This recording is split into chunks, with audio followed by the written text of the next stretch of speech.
Bismillahi. Assalamualaikum warahmatullahi wabarakatuh.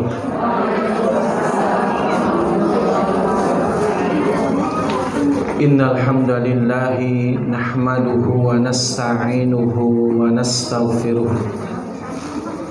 wa na'udzu billahi min shururi anfusina wa sayyiati a'malina. Man yahdihillahu fala mudilla lahu wa man yudlilhu fala hadiyalah. Asyhadu an la ilaha illallah wahdahu la syarika lah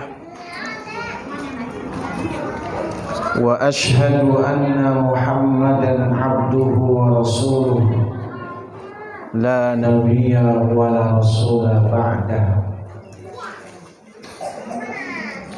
Amma ba'd.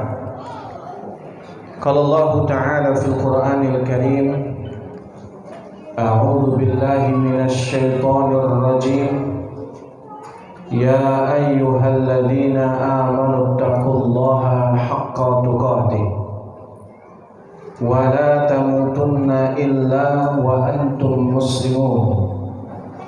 Faqala Rasulullah sallallahu alaihi wasallam, ittaqillaha haitsuma kunta wa atbi'is sayyi'ata alhasanata tamhuha wa khaliqin nasa bi khuluqin hasan.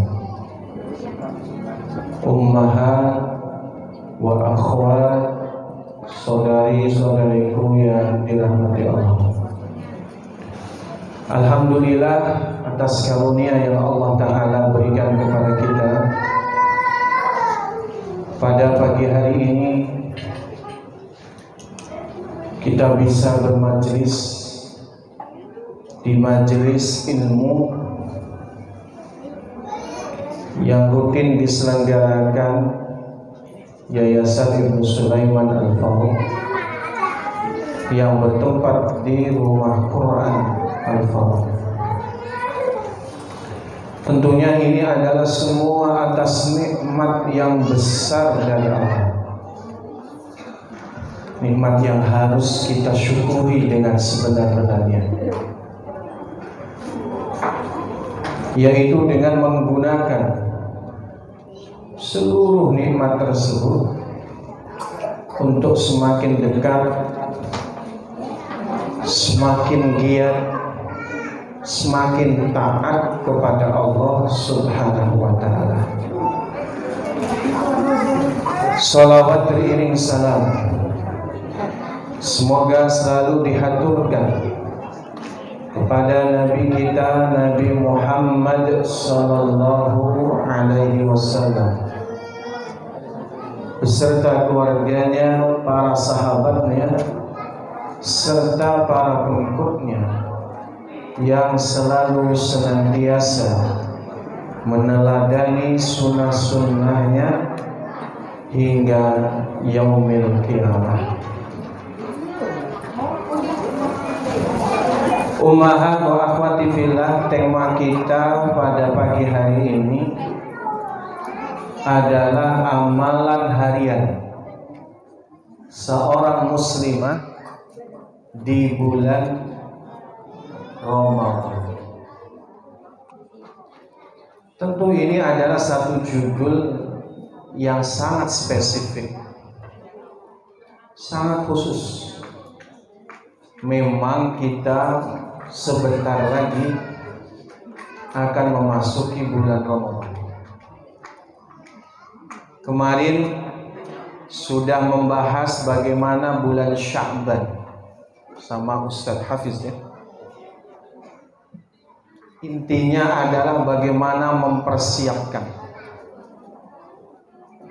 Kali ini kita akan lebih perdalam dengan bulan Ramadan. Landasan dari Rasulullah sallallahu alaihi wasallam bersabda, "Ataakum Ramadhana syahrun mubarak." telah datang kepada kalian bulan Ramadan, bulan yang penuh berkah.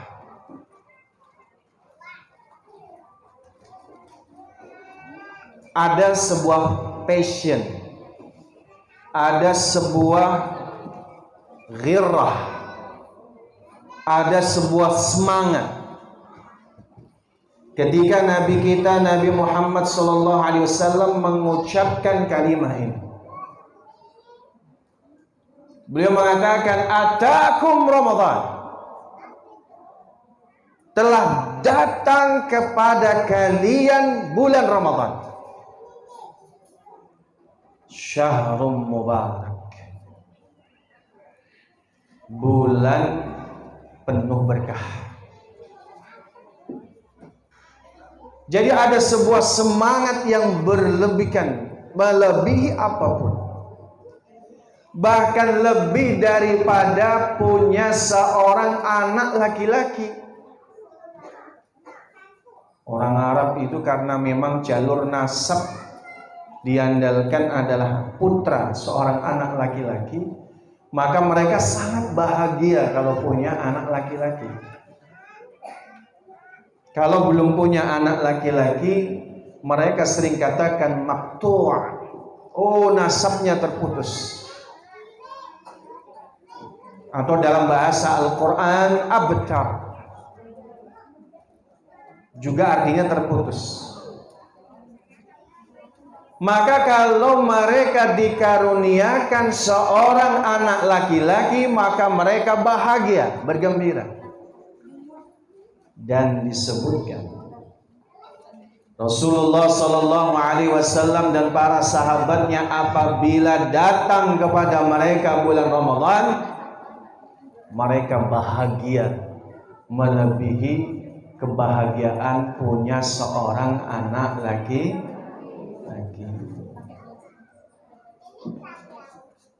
Jadi detik-detik kita mau masuk bulan Ramadan itu ummahat, perasaannya harusnya bahagia. Sesedih apapun kita, sesulit apapun kehidupan kita, semahal apapun minyak goreng, goreng antri gitu ya, sampai kayak kereta, dapatnya 1 liter, ngantrinya berjam-jam, dan saya lihat pasukannya ibu-ibu semua, nggak ada bapak-bapak yang mau. Masya Allah.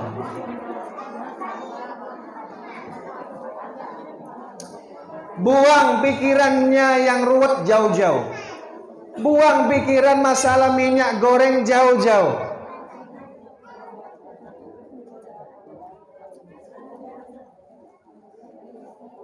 This is our special month. Ini adalah spesial bulannya kita, bulan kebahagiaan, bulan Ramadan. Singkirkan jauh-jauh kesedihan, yang galau-galau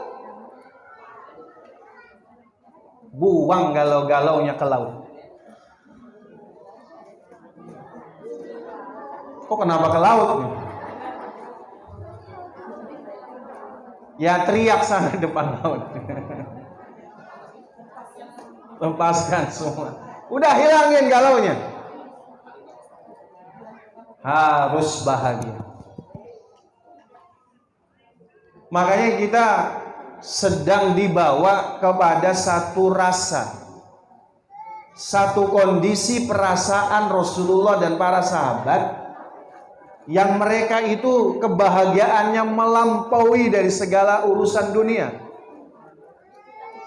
Sehingga ketika memang datang bulan Ramadan, mereka penuh dengan bahagia. Namun sebelumnya, jauh sebelum datangnya Islam, Ramadan itu bulan yang nggak disukai. Orang Arab itu kalau dia masuk bulan Ramadan, mereka tidak suka. Kenapa? Karena disebutkan oleh Imam Ibnu Katsir, beliau berkata, wa Ramadan min syiddatir ramda. Bukan rondo, romdo. Pakai mim. Ramadan itu min syiddatir ramda wa huwal hur. Ramadan itu diambil penamaannya itu dari kata ar-ramda. Artinya musim panas. Wahia min syiddatiha, apalagi ini adalah syiddah, puncaknya musim panas. Wahual hur, artinya panas yang menyengat. Makanya orang Arab tuh nggak suka bulan Ramadan. Dulu sebelum Islam datang, nggak suka karena musim panasnya luar biasa. Ya kalau kita di Indonesia itu Ramadan itu kadang musim hujan, kadang musim kemarau. Musim kemaraunya pun panasnya masih bisa kita bersantai-santai. Kalau Arab karena memang kalender Hijriah itu sangat bergantung pada putaran bulan, maka dia kondisinya, posisinya tetap Ramadan itu mesti musim kemarau. Mesti. Dan kalau dikatakan bahwa syiddatur ramda tadi, panasnya begitu sangat menyengat, maka kalau di saat itu timah-timah bisa meleleh.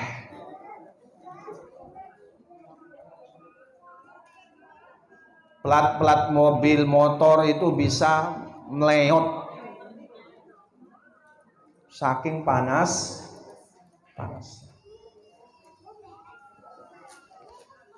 Maka oleh karena itu disebutkan yuqalu ramidatil fisal ay idza atishat. Dalam kalimat ramidatil fisal, anak-anak onta itu kepanasan, idza atishat, sehingga membuat onta kehausan. Jadi Ramadan di masa lalu itu adalah merupakan ibadah, merupakan satu bulan yang tidak disukai. Summa ja'an Nabi sallallahu alaihi wasallam bi Furqan. Nabi sallallahu alaihi wasallam datang dengan membawa Furqan. Furqan artinya adalah pembeda. Al-Faruq itu artinya yang mampu membedakan bainal haqqi wal batil, antara yang benar dan yang salah. Ay al-furqan ar-risalah. Furqan artinya Quran, Quran juga artinya risalah, artinya ajaran syariah. Sehingga bulan Ramadan yang tadinya tidak disukai menjadi bulan yang paling disukai. Keberkahannya bahkan meliputi seluruh dunia. Bahkan keberkahannya dirasakan oleh seluruh muslim maupun kafir. Orang kafir aja, Bu, kalau masuk bulan Ramadan itu senang. Kenapa senang? Dagangannya laris. Makanya mereka betul-betul kalau datang Ramadan itu senang dia. Orang kafir aja senang. Maka inilah keberkahan bulan Ramadan. Agak cepat sedikit. Penjelasan Imam Al-Qurtubi di dalam tafsir, beliau mengatakan, innama sumiya Ramadan, secara syar'i dinamakan bulan Ramadan li'annahu yarmadudz dzunub. Karena bulan Ramadan ini adalah yarmad, yarmid, artinya adalah membakar dosa-dosa, yahrikuha bil a'malis salihah, yang artinya adalah menggugurkan, membakar dosa-dosa dengan amal saleh. Kita tarik kesimpulan di sini. Bulan Ramadan itu menjadi bulan yang mulia. Bulan Ramadan itu bukan menjadi bulan yang penuh berkah, bukan kenaikan oplah. Tetapi karena bulan Ramadan musim menggugurkan dosa. Cuman menggugurkan dosanya bukan dengan seremonial, tradisi yang tidak diajarkan dalam Islam.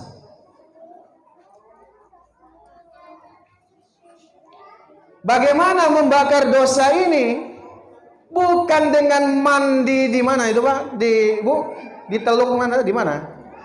Yang itu harus mandi di kolam apa itu? Air terjun apa itu? Kan warga Bandar Lampung kalau menjelang Ramadan itu mandi dulu ke sana. Campur baur laki perempuan. Bukan dengan itu Ramadan membakar dosa.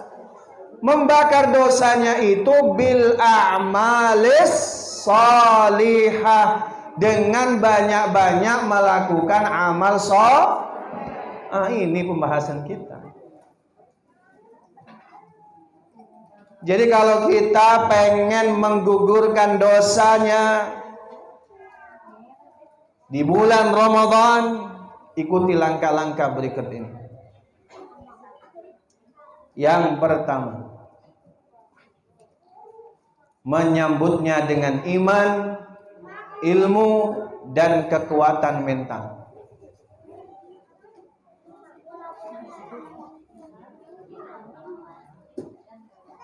Jadi menyambutnya bukan dengan yang lain-lain. Ayo sambut dengan iman, ilmu, dan kekuatan mental. Oh, ini kurang lebar ya.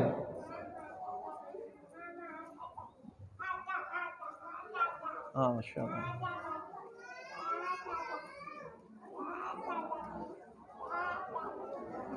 Nggak, baru kelihatan, ibu nggak bilang. Lupa nggak mencet.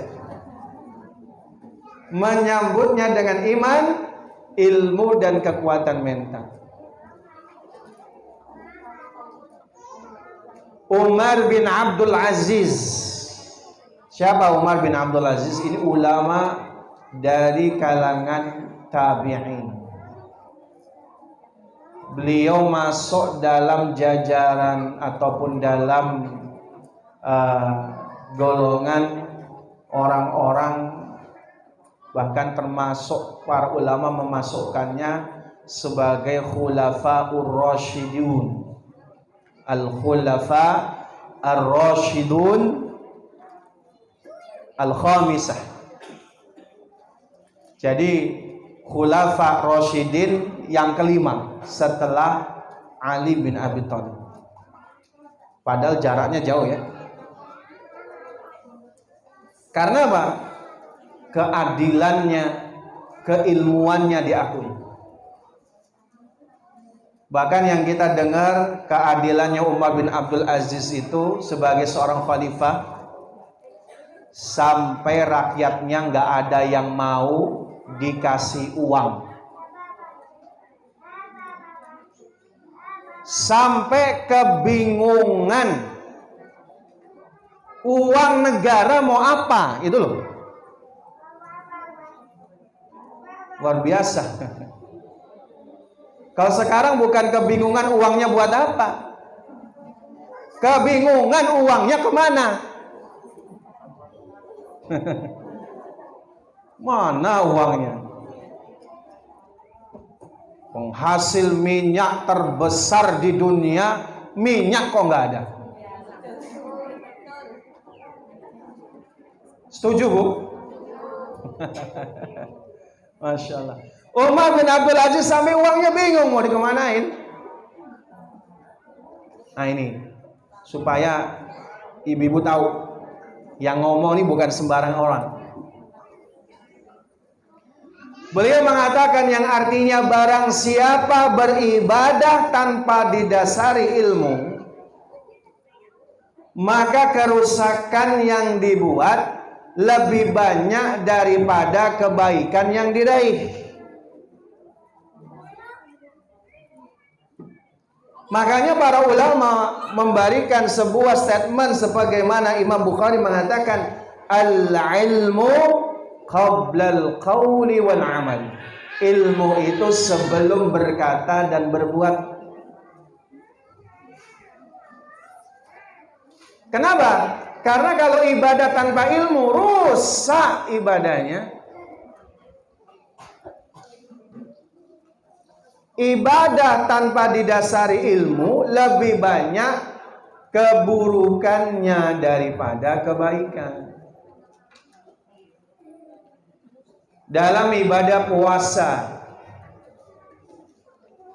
kenapa Nabi SAW bersabda, rubba sa'imin laisa lahu min siyamihi ilal ju' wal 'atas.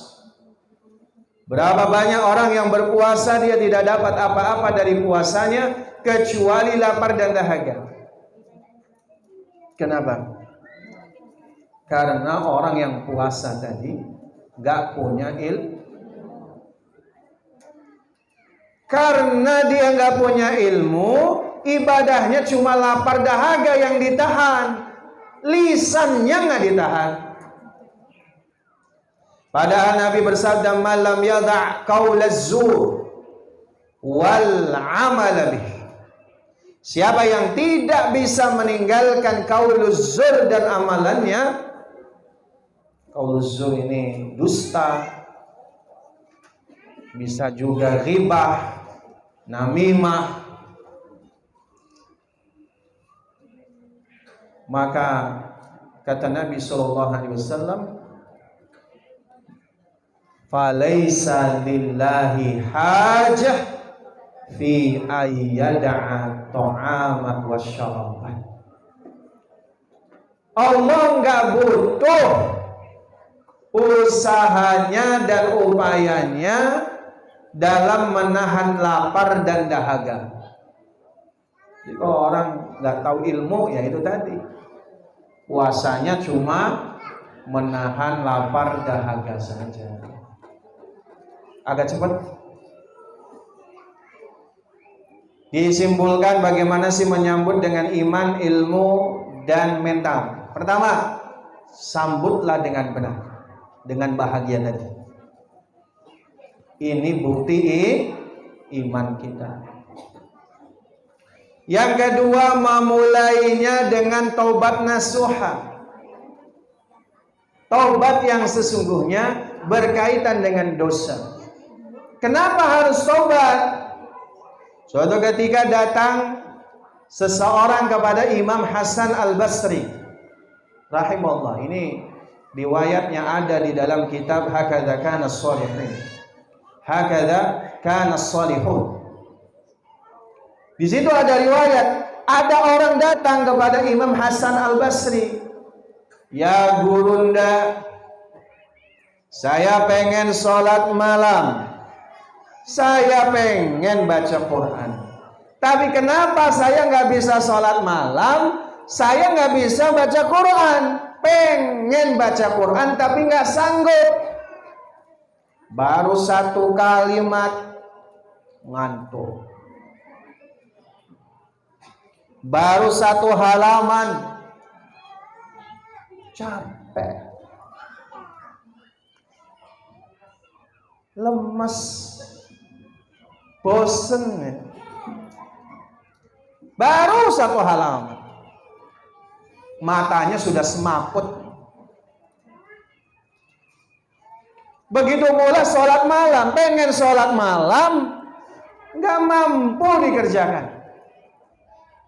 Apa jawaban beliau? Qayyidatuka dzunubuka. Yang membuat kamu nggak bisa sholat malam, yang membuat kamu nggak bisa baca Quran, itu karena dosamu yang membelenggumu. Makanya bersihkan, tobat nasuha. Yang ketiga, mensyukuri nikmat umur masih mendapatkan Ramadan. Disyukuri. Tahun kemarin ada saudari-saudari kita, saudara-saudara kita, orang terdekat kita, keluarga kita yang merasakan Ramadan bersama kita. Tapi hari ini, Ramadan tahun ini, dia tidak bersama kita. Maka syukur. Dahulu ada dua orang dalam riwayat, berdasarkan cerita sahabat Thalhah bin Ubaidillah, ada dua orang yang berkawan. Kemana-mana dia bareng. Si A sama si B ini, dia sholat bareng, kekajian bareng, saling menasehati satu sama lain. Si A wafat duluan, si B nangis. Kenapa si B nangis? Karena dia khawatir nggak ketemu di surga sama sahabatnya. Mengingat si A amalannya hebat, sementara dia males. Maka dia berdoa sama Allah, ya Allah, berikan kepada saya umur yang panjang sampai bulan Ramadan. Allah kabulkan. Maka umurnya Allah panjangkan sampai menemui Ramadan tahun itu. Dia kemudian melakukan amalan yang sesungguhnya, sungguh-sungguh dari awal Ramadan sampai akhir. Lalu kemudian Allah jawab pula, karena dia permintaannya cuma sampai Ramadan, Allah wafatkan. Maka Thalhah bin Ubaidillah bermimpi ketemu dengan mereka dan melihat surganya si B lebih tinggi daripada surganya si A. Padahal si B takut nggak ketemu dengan si A ya, karena si A lebih soleh, lebih rajin. Maka keesokan harinya Thalhah bin Ubaidillah cerita sama Nabi. Ya Nabi, begini ceritanya. Diceritakan dari awal sampai akhir. Apa jawaban Nabi? Itu sebabnya pasti karena si B dapat Ramadan tambahan. Karena dia dapat Ramadan yang lebih banyak daripada si A.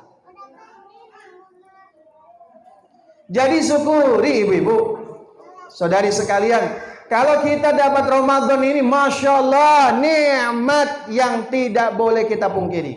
Ini harus disyukuri dengan sebenar-benarnya. 4. Landasi setiap amal dengan ilmu. Yo ngaji. Nanti kita nggak bahas fikih secara detail, tapi belajar banyak kosan fikih. Ya. Yang kelima, menguatkan azam dan cita-cita yang tinggi. Azam dan cita-cita ini bukan keinginan, tapi kebulatan tekad dimulai dengan perencanaan. Nanti kita buat rencana. Yang keenam, dia menyadari durasi Ramadan sangat terbatas. Ramadan ini cuma 29 atau 30 hari. Siapa yang menyia-nyiakan barang sejam pun di bulan Ramadan, maka Ramadan akan berlalu meninggalkan kita. Dan gak bisa mengulang setelah yang lewat. Gak bisa. Maka Ramadan ini durasinya terbatas. Yang ketujuh, cari inspirasi, nasihat, ibrah dari ulama pendahulu kita yang sukses dalam bulan Ramadan.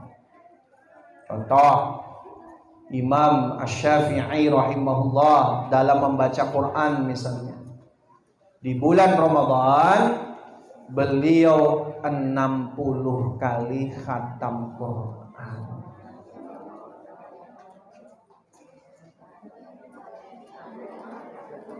Orang sekelas Imam Syafi'i, amalnya banyak, orang soleh, itu sebulan 60 kali khatam Al-Quran, sehari 2 kali khatam. Kita yang mungkin nyusulnya agak susah, 60 kali khatam. Ya udah deh, jangan banyak-banyak 60, 10%-nya aja lah. Berapa 10%-nya? 6 kali mustahil nggak? Mustahil kalau nggak punya keinginan. Ya udah di-korting lah.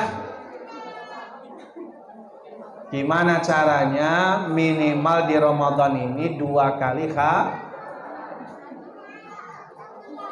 itu sudah korting 50% plus 20%. Kayak baju. Gimana Bu? Inspirasi. Jangan tengok kanan kiri yang nggak baca Quran. Enak dia mah nggak baca Quran. Jangan. Yang diambil contoh yang baik, Pak. Jangan ngikutin yang jelek, ngikutin yang baik. Makanya ya alhamdulillah kita semua kumpul di sini. Ayo bismillah bikin planningnya. Langkah kedua, menganggap Ramadan tahun ini adalah Ramadan terakhir.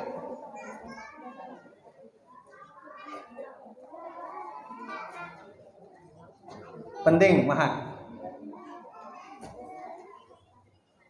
Kebanyakan kita ini pede masih hidup nanti. Di majelis saja kita hari ini kita sudah pede. Apa yang harus saya kerjakan setelah dari kajian ini? Udah ada planning tuh. Padahal belum tentu Lah ini Ramadan belum datang, kita sudah planning nanti deh saya insapnya Ramadan terakhir nih. Nanti belum tentu dapat Ramadan. Nabi Shallallahu Alaihi Wasallam bersabda, ini hadis riwayat Imam Ahmad ya. Uzkuril mauta fis salatika. Azkiril mauta fis salatika.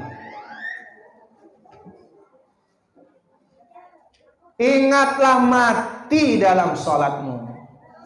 Fa innar rajula idza dzakara al mauta fi salatihi lahara ayyuhsina salatah.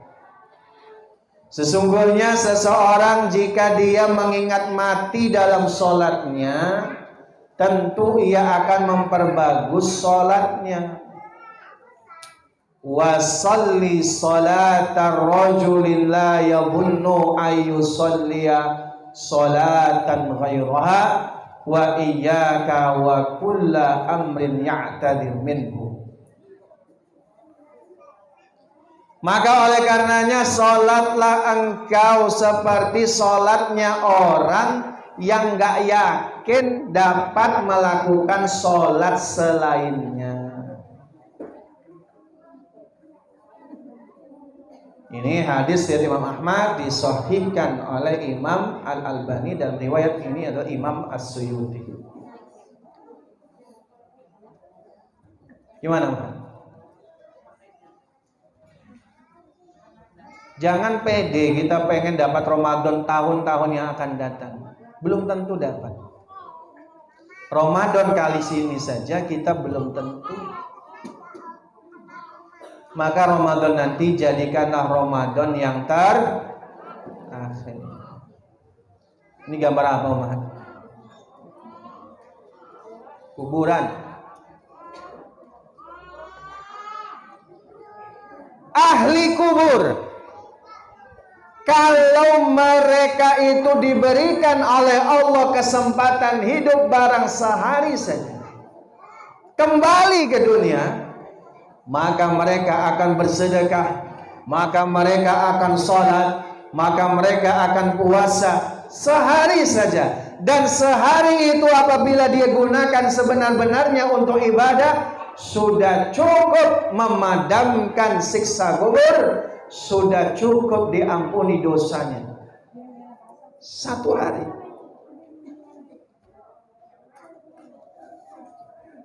Cuma masalahnya, penyesalan mereka tiada guna, karena dia sudah masuk kubur, tidak bisa kembali ke alam dunia. Maka jangan nunggu kita seperti mereka. Jangan kita nunggu masuk kubur baru nyesel. Masa harus ngerasain kuburan dulu? Gak mungkin. Maka kita mumpung masih hidup, kata Imam Atta, dia sering memukul wajahnya. Hei, masih hidup Anda, ayo amalkan sebelum masuk kuburan. Jadi jangan nunggu nanti masuk kubur. Sudah nggak ada guna, mau kapan lagi?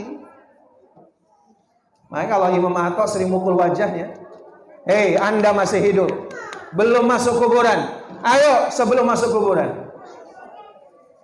Masya Allah, tabarakallah. Mukul wajahnya ini bukan menzolimi, bukan, nyadarin aja, mukul sedikit kayak tadi. Hei, ingat, kamu masih hidup di dunia, mumpung masih hidup. Kita nggak tahu ajal kita ini kapan, nggak tahu. Oleh karenanya siapkan diri kita dengan amal-amal yang terbaik di bulan Ramadan ini, ya. Siap Bu? Kayaknya pelan banget. Siap Bu? Masya Allah. Mudah-mudahan disaksikan Allah, malaikat, semua makhluk hidup maupun benda-benda mati menyaksikan. Siap. Bismillah. Oke, kalau sudah siap, masuk langkah berikutnya. Kalau belum siap, udah selesai nih kita. Percuma. Sungguh-sungguhlah meraih rahmat dan kemuliaan Ramadan. Sungguh-sungguh. Gak ada lagi main-main. Kita harus sungguh-sungguh. Tengok suami, tengok keluarga, tengok anak-anak.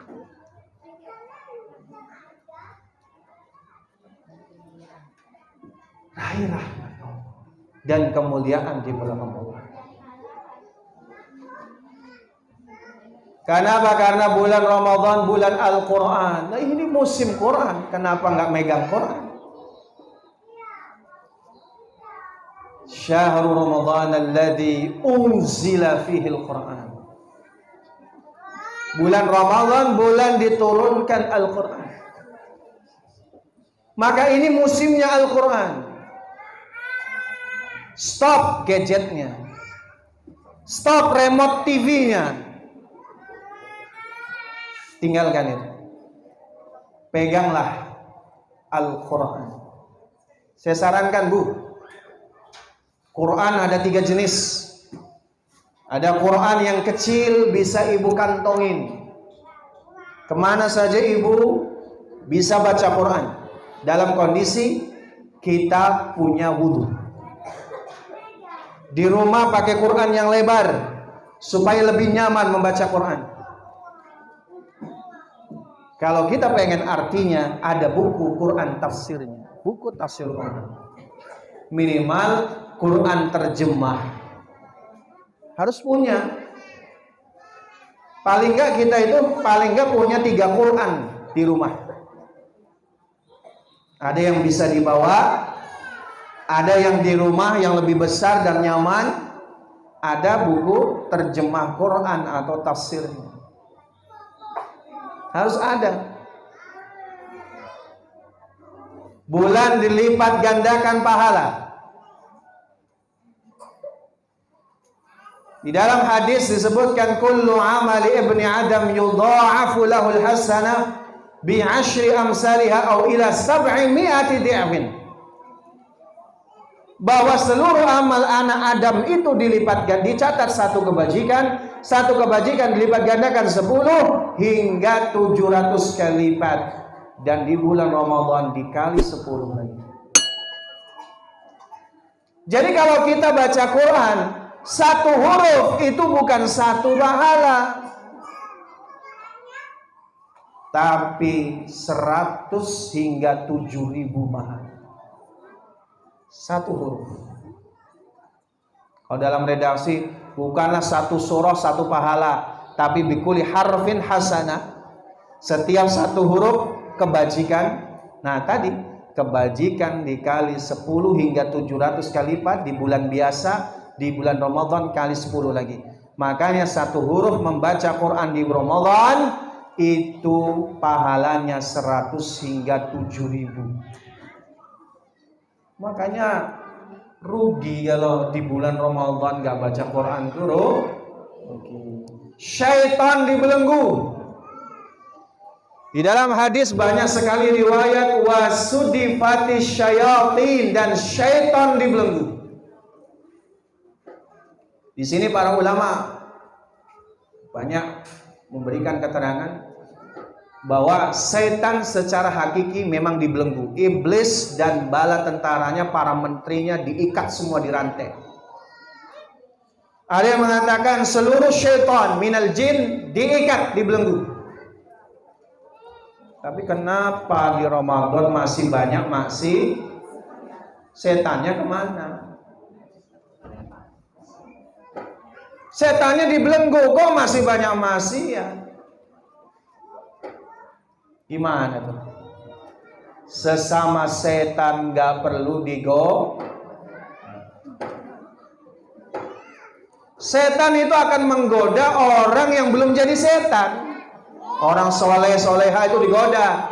Kalau sama-sama setan ngapain digoda? Jadi kalau orang manusia di bulan Ramadan segini orang banyak ibadah, dia malah nyari-nyari maksiat, itu namanya hati-hati tuh. 4, dimudahkan untuk ibadah. Muslim ibadah kita banyak lihat di mana-mana. Yang nggak biasa sholat malam, sholat tarawih. Yang nggak biasa baca Quran, jadi baca Quran. Yang kelima, pengampunan dosa. Semua amalan berkaitan dengan kafaratuz dzunub. Man shoma Ramadan, man qama Ramadan imanan wa ihtisaban ghufira lahu ma taqaddama min dhanbi. Yang keenam, bulan Ramadan tazkiyatun nafas, membersihkan jiwa. Yang 7, meraih takwa. 5, merintis jalan menuju jannah. Ini saya kira sudah sering dibahas. Kita cepat ya. Ini masih intro kita ini. Oke, agak cepat. Maksimalkan kesempatan untuk melakukan kebaikan dan amal ibadah. Prinsipnya umat, ibadah Ramadan bukan ibadah yang sekedar semangat di awal. Itu kan kebanyakan di kita. Hari 1, hari ketiga masjid penuh. Biasa itu. Kemudian hari keempat dan seterusnya shopnya mulai maju. Biasa. Kenapa? Belum ngerti. Ramadan ini nggak boleh dilewatkan kesempatan, walaupun 1 jam nggak boleh, walaupun 1 menit nggak boleh dilewatkan. Kenapa? Karena ini musim ibadah. Wajar kalau kita menaikkan intensitas kita, wajar kalau kita menaikkan kuantitas ibadah kita, wajar. Mumpung musim ibadah.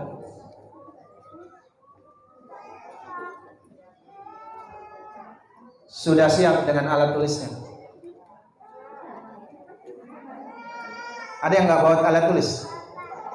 Ya nggak apa-apa. Ini sekedar, ayo kita tuntun.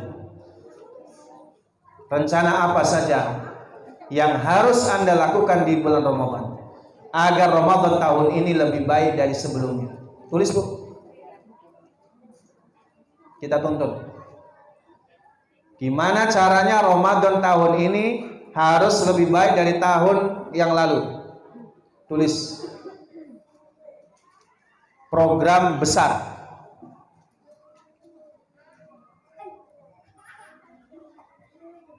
Boleh 1 sampai 3. Boleh banyak juga, terserah.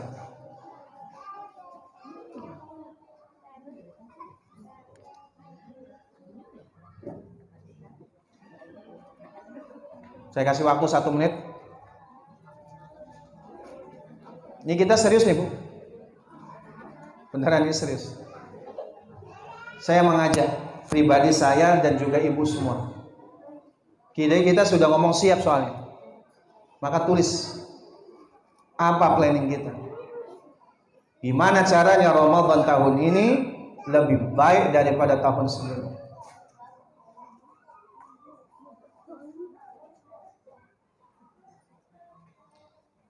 Entah boleh ibu sampaikan, saya pengen khotam Quran 2 kali, karena tahun kemarin sekali. Tidak apa-apa, tulis. Saya pengen menyiapkan ta'jil, yang kemarin sebulan 3 kali, saya pengen 1 bulan penuh. Tulis. Buat planning. Pertanyaan berikutnya, siapa saja orang yang Anda ajak untuk bersama-sama masuk surga lewat bulan Ramadan? Tentu orang yang kita sayangi, ya. Keluarga kita, sahabat kita, bisa. Syukur-syukur kalau ummahat sudah punya sahabat sejati yang saling mengingatkan satu sama lain. Kalau dulu di zaman Nabi namanya mu'akhah, persaudaraan yang sejati antara 2 individu muslim. Mereka mencintai karena Allah. Dia saling mengingatkan satu sama lain. Syukur-syukur sudah punya. Kalau sudah punya, tinggal kesepakatan, saling mengingatkan, saling memotivasi. Perannya besar. Kadang misal kita hampir-hampir nggak sanggup baca Quran itu sampai 2 kali khatam, teman kita yang ngingetin, ayo saya temenin, kita ngaji bareng. Bismillah. Mengapa mereka Anda ajak untuk bersama masuk surga? Mahal. Keluarga kita akan bersama kita di surga. Maka kita ajak. Begitu pula saudara kita seiman. Kita akan bisa saling memberi syafaat satu sama lain untuk bisa membawa masuk ke dalam surga. Allah Ta'ala berfirman, Jannatu adnin yadkhulunaha wa man salaha min abaihim wa azwajihim wa dhurriyyatihim wal malaikatu yadkhuluna alaihim min kulli bab. Yaitu surga Aden yang mereka masuk ke dalamnya bersama-sama dengan orang-orang yang soleh dari bapak-bapaknya, pasangan-pasangannya, dan anak cucunya. Sedang malaikat masuk ke tempat mereka dari semua pintu. Jadi nanti kita itu ada reunian di surga, umat. Insyaallah. Mudah-mudahan ya kita reunian kajian MT Al Faruq nanti di surga. Amin. Allahumma amin. Insyaallah. Kita menjadi saksi satu sama lain. Jadi umahat, ayo kita sama-sama menjadi baik. Ajak keluarganya, ajak orang-orang terdekat kita. Ramadan kali ini harus lebih baik daripada Ramadan sebelumnya. Hidup penuh pilihan. Apapun pilihan, ada resikonya. Apa pilihan Anda? Menjadi orang berhasil di bulan Ramadan atau gagal? Apakah Anda memiliki sikap-sikap di atas garis atau di bawah garis? Orang beriman dia ingin di atas garis. Batas garis ini adalah planningnya. Planning ini hanya membantu bagaimana kita memompa diri kita mencapai target kita. Yang paling bagus di atas target. Tadi planningnya mau 2 kali khatam, syukur-syukur bisa 3 kali khatam. Itu orang yang baik. Cuma sikap di atas garis ada resiko, sikap di bawah garis ada resiko. Sikap di bawah garis resikonya gagal. Suatu ketika dalam hadis disebutkan Nabi SAW naik ke tangga mimbar. Berkali-kali beliau mengatakan amin, amin, amin. Maka ditanyakan, atau beliau juga menuturkan dalam riwayat yang lain, kenapa saya berkata amin? Karena Jibril berdoa. Salah satu doanya, siapa yang dia datang padanya bulan Ramadan, lalu kemudian dosanya tidak diampuni Allah, maka celaka dia dan jauhkanlah dia dari rahmat Allah sejauh-jauhnya. Ya Allah. Ada yang luka nggak, Bu? Enggak ya? Doanya malaikat Jibril. Siapa yang datang bulan Ramadan, gagal dia, maka dia akan dijauhkan dari rahmat Allah sejauh-jauhnya. Nabi mengatakan amin. Makanya kalau ada orang di bulan Ramadan dia tidak sungguh-sungguh, gagal dia sebagai seorang muslim memaksimalkan Ramadan. Maka bagaimana di luar Ramadan? Sikap di atas garis ada resikonya. Apa resikonya? Dia akan keluar dari zona nyamannya. Dia akan mempersedikit gadgetnya. Dia akan mempersedikit buka WA-nya. Dia akan mempersedikit buka Instagram-nya. Dia akan mempersedikit hangout-nya, jalan-jalannya, ngabuburitnya. Siapa yang masih ngabuburit? Alhamdulillah. Gak ada yang lewat. Gak ada ya. Gak ada yang ketinggalan. Dia keluar dari zona nyamannya. Keluar. Kurang tidurnya. Dia akan keluar dari zona nyaman. Resiko itu. Makanya tadi kalau kita punya target 2 kali khatam, ya resiko ada memang. Mungkin akan menghilang di Ramadan. Biasanya aktif di grup WA. Kirim-kirim stiker. Kok ini nggak ada, gitu. Oh, lagi baca Quran. Masya Allah, itu bagus. Masya Allah. Gimana kita planningnya? Manusia yang paling sempurna dan maksimal ibadahnya di bulan Ramadan tentu adalah Rasulullah Sallallahu Alaihi Wasallam.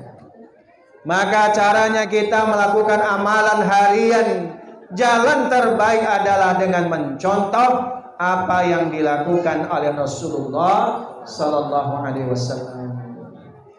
Allah Ta'ala berfirman di dalam Al-Quran surah Al-Ahzab ayat 21. Allah Ta'ala berfirman, a'udzubillahi minasyaitonir rajim, laqad kana lakum fi rasulillahi uswatun hasanah. Sudah hafal.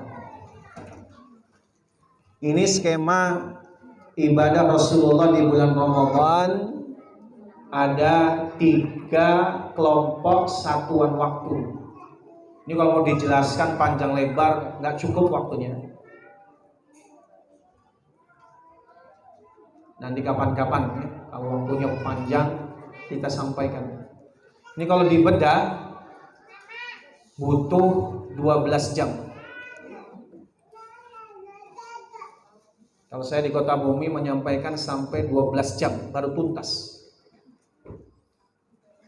12 jam itu dibagi 2 pertemuan. 1 pertemuan 6 jam. Hanya membahas skema ibadah Rasulullah di bulan Ramadan. Masya Allah. Kita ikhtisarnya saja ya. Ibadah lain. Ini amal ibadah utama. Tadi ibadah lail, ada ibadah sahar, ada ibadah nahar. Ini amal ibadah utama kita. Ini nggak perlu saya panjang-panjang saya bahas, kan sudah tahu semua.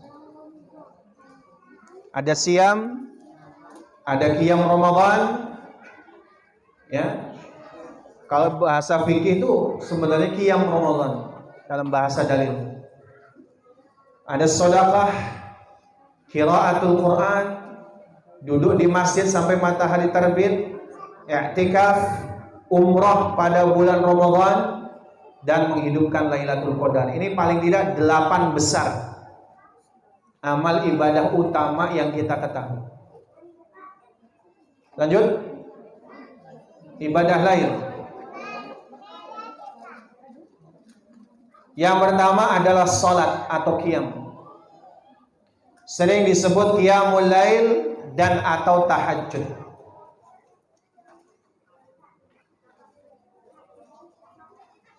Bukan tarawih. Dalam dalil biasanya menyebutnya qiyam. Man qama Ramadan. Siapa yang qiyam, bukan tarawih. Kenapa disebutkan di situ? Karena tarawih ini berasal dari kata roh. Karena qiyam Ramadan itu identik dengan istirahat. Istirahat. Maksudnya di situ bahwa yang namanya qiyam Ramadan ada waktu istirahat. Bukan buru-buru 2 rakaat salam istirahat. Makanya sebenarnya kalau dengan iman dan ihtisab, qiyam Ramadan itu nikmat. Sangat nikmat. Berapa rakaat? Tidak dibatasi jumlahnya. Tapi yang dibatasi waktunya ba'da isya sampai sebelum subuh. Dahulu Nabi SAW tidak berjamaah setiap hari karena khawatir dijadikan wajib. Jadi beliau cuma ngimami 1 malam, 2 malam, 3 malam, udah. Habis itu para sahabat sendiri-sendiri berjamaah, bikin kelompok-kelompok sendiri. Tapi di zaman Khalifah Umar bin Khattab dijadikan ba'da isya, karena pada saat itu sudah banyak orang yang melalaikan sholat tarawih. Karena di zaman beliau sudah banyak orang mu'alaf itu yang kemudian mereka malas melaksanakan ibadah. Padahal Ramadan itu salah satu amalan unggulannya adalah sholat tarawih atau qiyam Ramadan. Dari Ibnu Umar bahwa sholat Nabi adalah 2 rakaat. Hadis riwayat Imam Muslim. Ada yang membatasi 11 rakaat. Ini riwayat dari Ibunda Aisyah. 4, 4, 3. 4 rakaat salam, 4 rakaat salam. 13 rakaat menurut Ibnu Abbas dengan skema 2, 2, 2, 2, 2, 3. Terus kemudian di era berikutnya di Masjidil Haram jadi 23 rakaat. Bahkan di Madinah di zaman Imam Malik 46 rakaat.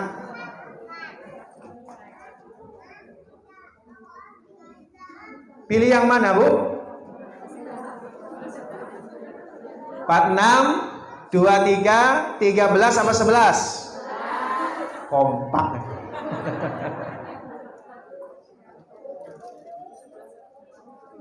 Sebelas rakaat sifat sholatnya adalah qiyamnya lama. Bahkan pernah Nabi kita Nabi Muhammad SAW satu rakaat surah Al-Baqarah tuntas, Ali Imran tuntas, Al-Maidah, An-Nisa tuntas. Jadi kalau memilih 11 rakaat, qiyamnya lama, berdirinya.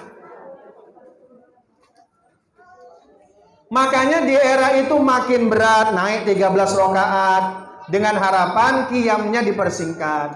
Di era Imam Malik, karena banyak nggak kuat berdiri sholat, pakai surat-surat pendek, resikonya 46 roh. Gimana? Pilih yang mana? Diulang. 11 rakaat, tapi yang pendek-pendek. Ancaman sekarang gitu.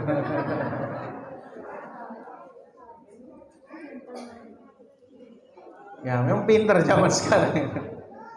Jadi kalau mau yang 11 rakaat harusnya lama, berdirinya lama. Dan Nabi kita Nabi SAW itu biasa bangun sholat tarawih qiyam Ramadan. Beliau bangun di sepertiga malam yang kedua. Berapa? Jam berapa itu sepertiga malam yang kedua? Jam 11. Insyaallah ya. Beliau itu sholatnya panjang, bagus dan khusyuk. Diriwayatkan dari Ibnu Mas'ud dari Aisyah radhiyallahu anha, tarwih artinya terasa sampai ke ruh. Maka saya sarankan carilah imam yang bagus dan bisa panjang bacaannya. Kalau bisa satu malam 1 juz. Satu malam loh ya. Berarti kan satu malam 1 juz dibagi 11 rakaat. Jadi dapatnya 1 rakaat 1 lembar. Ya jauh dengan sasaran kita Nabi kita Nabi Muhammad SAW. Cari yang imamnya bagus dan bisa panjang bacaan. Dulu ketika anak masih studi di Jakarta, kita dapat syekh, waktu itu jarang sekali. Kunjungan syekh masih jarang. Kalau sekarang udah sering. Beliau bacaannya Masya Allah, luar biasa.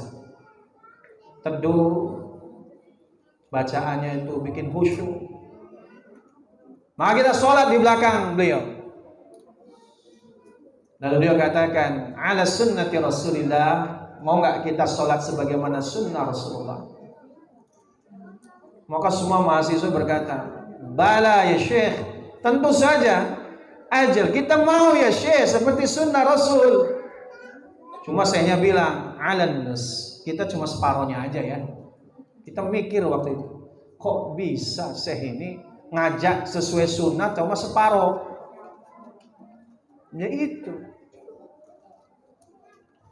Yang dimaksud separoh oleh syekh ini nggak bisa seideal sebagaimana yang Rasulullah kerjakan panjang itu. Nggak bisa, cuma separohnya aja.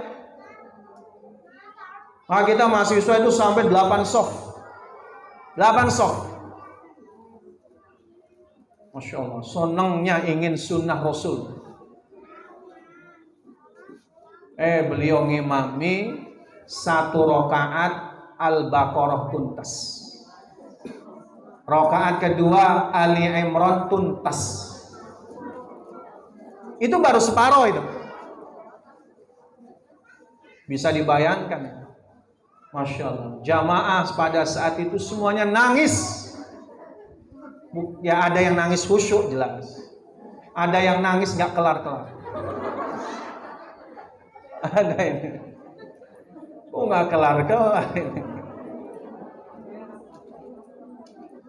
Ya makanya tadi kalau 1 rakaat 1 lembar masih jadi jangan cari yang super gila. 11 rakaat 7 menit.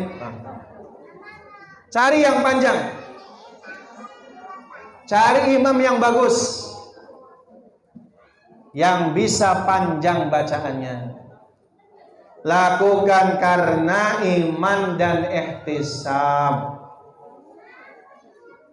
Iman dan ihtisab artinya mengharap ridho Allah, muhasabah terhadap dosa dan kualitas ibadah.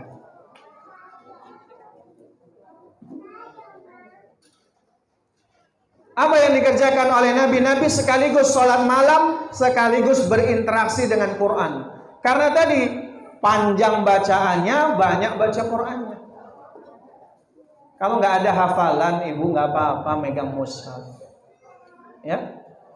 Sekarang ada Quran mushaf yang lebar, ya, taruh di depan, itu nggak apa-apa, supaya lama panjang bacaan.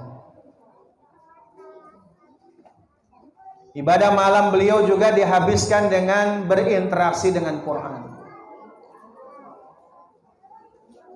Allah Ta'ala berfirman di dalam surah Quran Fatir, alladzina yatluna kitaballah wa aqamus shalah wa anfaqu mimma razaqnahum sirran wa alaniyah yarjuna tijaratan lan tabur. Yaitu mereka orang-orang yang mempelajari kitabullah wa aqamus shalah, mendirikan shalah, wa anfaqu mimma razaqnahum, dan mereka mengeluarkan sebagian daripada rezeki yang kami rezekikan pada mereka, sirra wa alaniyah, baik secara sir, rahasia, wa alaniyah ataupun terang-terangan. Yarjuna tijaratan lan tabur. Mereka mengharapkan perniagaan yang tidak akan merugi. Jadi kalau interaksi dengan Quran itu nggak ada ruginya. Kita langsung, innallaha ahlina minan nas. Rasulullah bersabda, sesungguhnya ada keluarga Allah dari kalangan manusia. Qalu ya Rasulullah manhum. Para sahabat bertanya, ya Rasulullah, siapa mereka? Hum ahlul Quran. Mereka itu adalah ahlul Quran. Ahlullahi wa khassatuh. Dia adalah keluarganya Allah dan orang-orang khususnya Allah. Kita yang kita kejar di bulan Ramadan itu ini. Banyak zikir dan doa istighfar. Di malam Ramadan gak kelar tahajud, qiyamul lail, tarawih, zikir dan doa itu mustajab semua. Banyak zikir, banyak doa, banyak istighfar. Kalau nggak punya permintaan khusus, minimal istighfar, banyak istighfar. Jika waktunya terbatas, menurut Imam Ibnu Qayyim, hendaknya istighfar, maka akan terpenuhi segala hajat.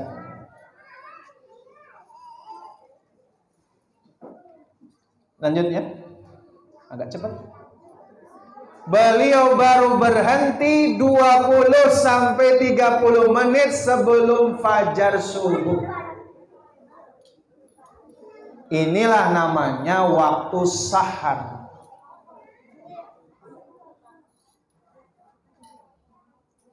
Jadi Nabi Shallallahu Alaihi Wasallam itu sholat tarawihnya berhenti 20 sampai 30 menit sebelum fajar subuh. Kata Nabi Shallallahu Alaihi Wasallam, al-fajru fajrani, fajar itu ada dua. Fajrun kadhib, ada namanya fajar dusta, palsu. Yaitu ketika membentang antara utara dan selatan, ada cahaya kilatan sebentar, lalu kembali gelap. Apa yang dilakukan Nabi? La yusolli. Nabi nggak sholat di waktu itu. Makanya Nabi berhenti sholat itu, berhenti di waktu itu 20 sampai 30 menit sebelum fajar subuh tadi.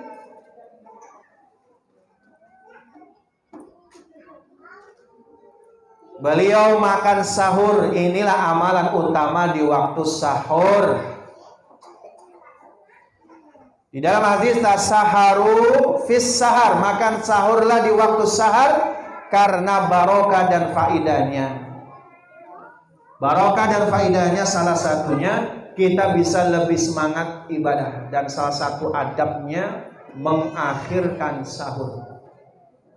Maka sahur yang terbaik, Ibu, 20 sampai 30 menit sebelum azan subuh. Itu sahur terbaik. Bukan jam 2. Ada yang masih jam 2. Sahur yang terbaik 20 sampai 30 menit sebelum subuh. Dan biasanya Nabi Shallallahu alaihi wasallam berhenti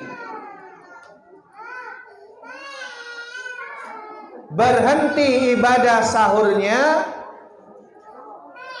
berhenti makan sahurnya itu kira-kira 10 menit sebelum azan subuh. Berarti kalau 20 menit sebelum azan subuh sahurnya, makan sahurnya berapa menit? Cuma 10 menit. Kok bisa sesingkat itu? Karena Nabi sahurnya pakai bukan kita. Sisa kolak semalam, belum nasi di jamak takdim. Jamak takdim, nanti siang kan saya nggak makan. Nah ini makannya harusnya double. Nanti giliran buka puasa jamak takhir, ini makannya berapa kali? Makanya boro-boro puasa nambah langsing, nambah kilogram. Nabi sahur itu bitumur. Nabi itu sahurnya dengan tamr. Tumur jamak dari tamr, yaitu kurma. Kalau buka puasa birrutobat, pakai kurma jenis rutob, kurma muda. Itu sunahnya. Gimana, Bu? Kalau ada waktu sisa, beliau baca Quran. Kalau nggak baca Quran, istighfar. Kalau nggak istighfar, beliau tidur sejenak sebelum subuh. Hati-hati nih. Jangan dalih ngamalin sunnah tidur sebelum subuh, bablas. Nabi itu tidur sebelum subuh bukan tidur telentang selimutan. Nah, tidurnya Nabi begini. Maaf, saya praktekkan sedikit. Kalau sebelum subuh, antara sahur dengan subuh beliau tidur itu, beliau bertelekan ini, sikunya nempel di meja, beliau tahan pipinya dengan telapak tangan gini. Itu 5 menit sudah kemeng. Makanya begitu azan gak bablas. Ini ngamalin sunahnya setengah-setengah. Pengen tidur sebelum subuh, ngantuk banget. Biasanya ngantuk itu sebelum subuh. Tidurnya telentang selimutan. Itu bahaya. Pakai AC. Sama suami, wah udah salah. Ibadah nahar. Nahar itu siang. Dimulai fajar, subuh sampai maghrib.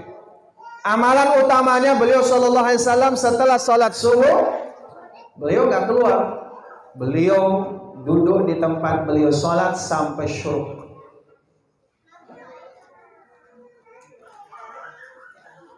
Beliau kemudian sholat isyraq 2 rakaat.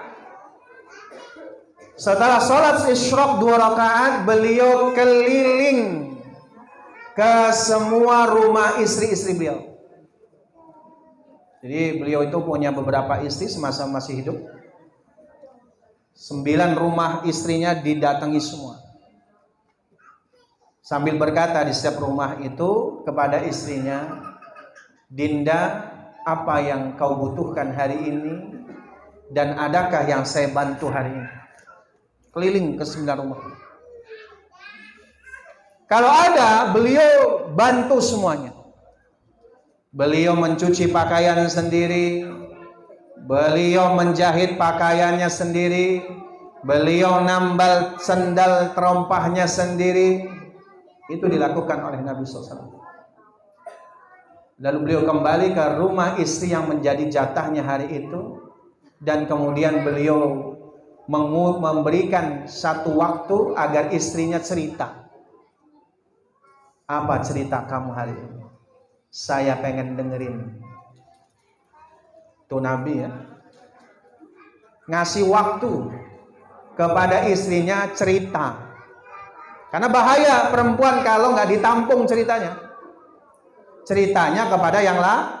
Nah itu strategi sebenarnya. Selesai itu Nabi jelas ibadahnya puasa ya, yang artinya sampai kepada takwa. Ingat, puasa ini adalah katalisator ibadah yang lain. Puasa kita itu nilainya memang kata Nabi atau dalam satu hadis qudsi, wa ana ajzibi, dan aku yang memberi sendiri pahalanya kata Allah. Perbedaannya terletak dengan ketika puasa kita ngapain. Jadi puasa, kenapa amalannya jadi pahalanya beda-beda? Itu karena dari jenis amalan kita yang sedang puasa tadi. Kita lagi puasa tuh ngamalin apa? Semakin banyak baca Qur'annya, pahalanya besar puasanya. Begitu seterusnya. Beliau melakukan ibadah ritual, zikir, baca Quran. Beliau bermuamalah, berakhlakul karimah, bersodako, keliling ke rumah umatnya siapa yang membutuhkan, dan beliau membagi-bagi hartanya. Dah cukup? Alhamdulillah. Belum selesai ternyata. Ini saya buat bagi-bagi. Enggak, ini saya liatin aja. Nanti kalau ibu yang butuh, nggak apa-apa, hubungi panitia. Nanti saya buatkan filenya, kegiatannya, sahur ngapain aja, masuk waktu fajar ngapain,